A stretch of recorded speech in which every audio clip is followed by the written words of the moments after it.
Hi guys! Hello Scorpio! Welcome dito sa aking channel, Scorpio. Alamin natin kung anong messages, vibration, gabay energy para sa lahat ng Scorpio. Ito ay general reading, so pwede kang makaresonate. Gamitin mo ang iyong intuition sa panunod, Scorpio. Okay, Scorpio, tingnan natin ano ba ang messages na pwedeng para sa'yo. Okay, negative thoughts manifesting into real challenges. Okay, Scorpio. Panoorin mo yung Scorpio yung Pisces kasi same energy mo, same sign, so pwede kang makaresonate. So, first card mo dito, sinasabi sa'yo dito na masyado kang nag-iisip ng negative. Iwasan mo yun kasi kung iniisip mo negative, negative yun yung mamamanifest mo. Pag positive, positive din. So, in terms of money, medyo nag-aalala ka sa mga pera na yan, sa mga kailangan mo. If ever need mo ng assistance, help, reach out sa ibang tao. Okay? So, nakikita ko sir dito na if you're planning to launch a business or if you're planning to be parang business person, mag-resign, parang ganun. Wag na wag mo yung gagawin sa ngayon. Lalo ngayong taong ito. Okay? Wag na wag kang magre-resign. Okay. Scorpio.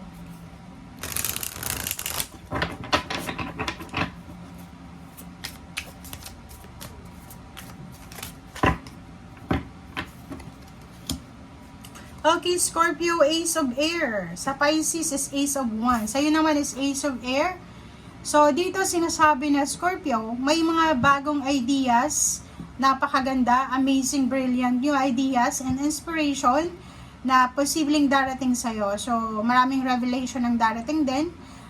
Posibleng yung mga darating na to is medyo challenging siya, pero exciting siya.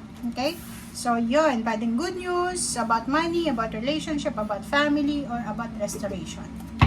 Or empowerment. Okay. Thank you.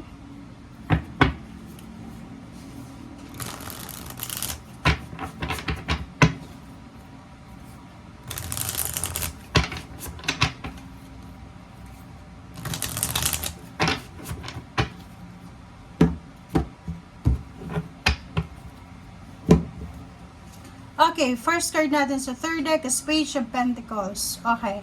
So, Scorpio, kung makikita mo dito, etong Ace of Air na to, yung brilliant ideas or bagong ideas na to is parang tungkol to sa pag-abroad, pagtatrabaho sa ibang lugar. So, nakikita ko meron ka na prospect, 'di ba? Yung parang gusto mo na pagtrabahuhan na bansa or pwedeng meron kang career na gustong simulan, parang or pwedeng business.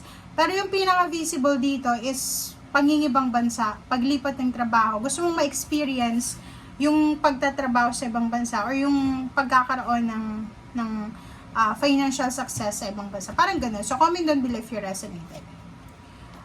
Yun, diba? So, nakikita ko sir dito na nakafocus ka para sa future mo. And siguro kung anong ginagawa mo sa ngayon, iniisip mo na hindi ako dito pwedeng tumanda or hindi ako dito dapat magtagal. Kailangan kong mapuntahan, kailangan kong makuha yung manifestation na to. Gusto kong makapunta ng ibang bansa, gusto kong makapunta sa Europa, sa Amerika, parang ganun. So, yun ang nakikita natin dito na manifestation mo. Okay, Nine of Wands. Nine of Wands, nakikita ko sir dito, isa sa dahilan kung bakit nagpaplano kang lumipat ng trabaho na mas stable, mas secured, lugar na mas maganda kasi pagod na pagod ka na. Ang dami mong obligations, daming duties, responsibilities. Yung Nine of Wands na to is yung parang namuhay ka simula bata hanggang ngayon sa edad mong yan, na namuhay ka talaga na breadwinner ka or pwedeng talagang marami kang pinapasa na obligasyon everyday. Pwedeng panganay ka or kung ano man ang estado mo sa buhay, ikaw yung tumutulong sa pamilya. Okay?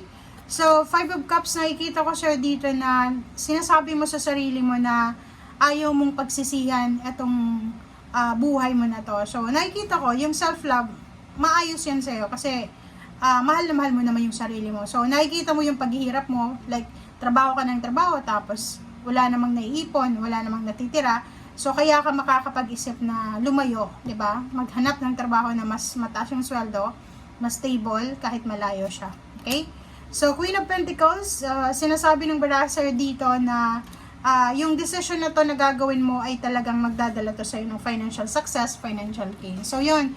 Kung ako sa'yo, Scorpio, ituloy mo na siya. Okay? Ang ganda ng message sa'yo. Okay, wait lang guys.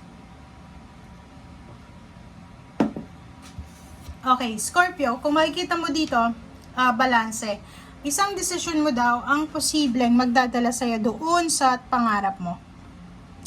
Kung buo na yung loob mo, kung talagang decided ka, kung talagang gusto mo ang gawin yun, like pag-abroad, paglipat ng trabaho, pagbe-business, pero yun nga, iwasan mo yung pagiging self-employed sa ngayon. Okay, gawin mo na siya. Okay, 3 of Swords, and 4 of Cups. Kaso lang, yun lang. Okay, Scorpio? Kasi, nakikita ko sa'yo dito, siguradong sigurado ka sa mga plano mo sa buhay. Ang problema lang dito, yung relationship mo. Is either married ka, live-in partner in a relationship, o pwedeng wala kang relasyon, pero yung pamilya mo, hindi sila nag-a-agree na gusto mong pumunta ng ibang bansa, gusto mong... So, nakikita ko sa'yo dito yung 4 of Cups, naghihintay ka, yung decision mo is depende sa decision ng karelasyon mo.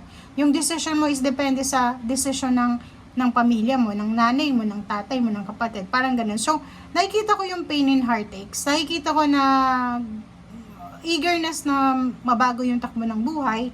But, may mga tao dito na parang sila mismo yung humahad lang. Pwedeng natatakot ka na masaktan mo sila, or posibleng natatakot ka na baka magalit sila sa'yo. Parang ganun. Okay? So, for Pentacles, sinasabi ng Barasser dito na kailangan mong i-explain, diba? Kailangan mong i-explain sa mga taong yan na pinipigilan ka, yung pumipigil sa'yo, kailangan mong ipaliwanag sa kanila na yung gagawin mo is para sa pamilya. Yung gagawin mo is para makaipon ng pera, para maging balance yung pera sa buhay mo, yung financial flow. So, ibig sabihin, kailangan mong kausapin bawat miyembro ng pamilya mo, or kung sino man sila, asawa, boyfriend, girlfriend, na etong gagawin mo is para makaipon ka ng pera. Para anytime, pwede kang makapagpadala, anytime, pwede kang, diba, mayroon kang assurance na may pera talaga. Okay? And sa ilalim na to, 7 of Cups, sinasabi sir dito na kung ikaw ay married in a relationship or parang nasa live-in partner ka, mag-iingat ka kasi posibleng siguro maganda ka, may itsura, kaya hindi ka pinapayagan ng karelasyon mo or ng magulang mo. So dito sinasabi na kailangan mong pag-isipang mabuti ito na decision making mo, and once na nakapunta ka na doon sa gusto mong puntahan, mag-iingat ka. Huwag kang padadala sa mga temptation emotional. Okay? Focus ka sa financial kasi yun yung pinunta mo eh. Diba? So, yan guys ang nakikita natin. Maraming salamat sa panonood. Bye!